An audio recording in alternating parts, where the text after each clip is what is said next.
नमस्ते। कभी सोचा है कि बड़ी कामयाबी पाने के लिए कभी-कभी दुनिया से गायब होना पड़ता है? सुनने में थोड़ा अजीब लगता है ना? पर आज हम इसी अनोखे आइडिया को समझेंगे। हम जानेंगे कि कैसे कुछ वक्त के लिए लोगों से दूर हो जाना ही किसी की तरक्की की सबसे बड़ी वजह बन सकता है। तो चलिए सबसे पहले इसी सवाल से शुरू करते हैं। क्या अपनी जिंदगी की हर बात, अपने हर प्लान को सबके साथ शेयर करते रहना हमारी सफलता के रास्ते में एक रुकावट बन जाता है? आइए मिलकर इसका जवाब ढूंढते हैं। ठीक है, तो इस सफर की शुरुआत हम ये समझने से करते हैं कि आखिर वक्त से पहले अपने प्लान्स को दुनिया के सामने रखने में खतरा क्या है। एक बड़ी दिलचस्प बात है और सच भी है। इंसानी फितरत है कि हमें अक्सर अपनी सफलता से उतनी खुशी नहीं मिलती जितनी दूसरों की कामयाबी देखकर जलन होती है। ये बहुत स्वाभाविक है क्योंकि हर कोई खुद को दूसरों से बेहतर देखना चाहता है।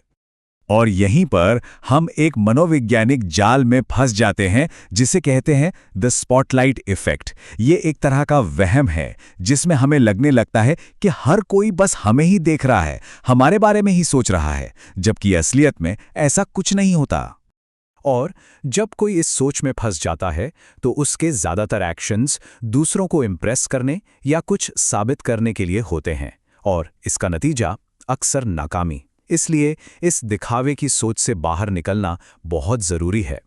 तो इस बदलाव का जो पहला फेज है वो है जानबूझकर लोगों की नज़रों से गायब हो जाना, मतलब पूरी तरह से खामोश और रहस्यमय बन जाना।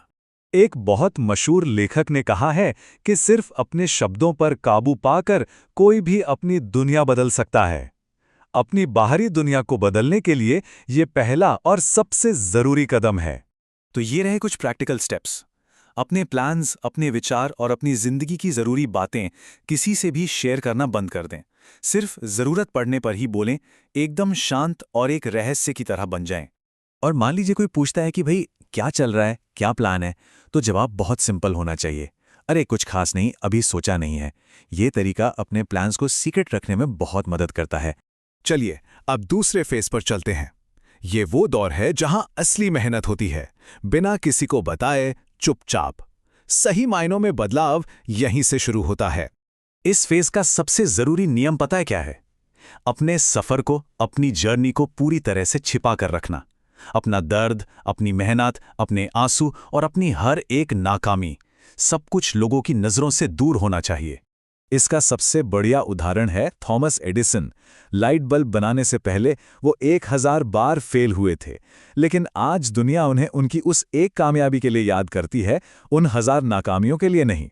और बस यही इस फेज का मूल मंत्र है, सिर्फ एक बड़ी सफलता। ये बात हमेशा याद रखने वाली है। 100 नाकामियों पर पर्दा डालने के लिए बस एक बड़ी कामयाबी ही काफ़ी होती है। डॉक्टर एपीजे अब्दुल कलाम के शुरुआती रॉकेट प्रोजेक्ट्स भी फेल हुए थे, लेकिन उनकी एक बड़ी सफलता ने भारत को मिसाइल टेक्नोलॉजी में ग्लोबल लीडर बना दिया। अच्छा, अब जरा इस मिसाल को देखिए, बहुत दिलचस्प है। सोचिए कि 2 फाइटर हैं, एक जो दिन में 14 घंटे सिर्फ ट्रेनिंग करता है और दूसरा जो 8 घंटे ट्रेनिंग करता है और बाकी समय अपनी लाइफ को एंजॉय करता है। अब अगर इन दोनों का मुकाबला हो तो कौन जीतेगा? अरे जाहिर सी बात है, पहले वाले के सामने दूसरे का तो कोई चांस ही नहीं बनेगा। बस यही फर्क है जुनून का, ऑब्सेशन का। और अब आता है आखिरी चरण, द ग्रेट रिटर्न, जब वो बदला हुआ इंसान दुनिया के सामने वापस आता है।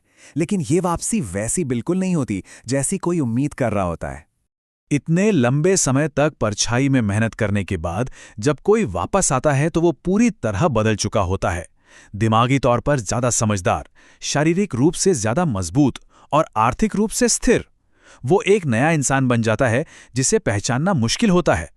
और सबसे हैरान करने वाली बात यह है कि वापसी के बाद भी इंसान रुकता नहीं है। ये जो पूरा प्रोसेस है, ये इतना संतोषजनक हो जाता है कि आगे बढ़ने की भूख कभी खत्म ही नहीं होती। अपने आप ही बड़े और बेहतर लक्ष्य सामने आने लगते हैं।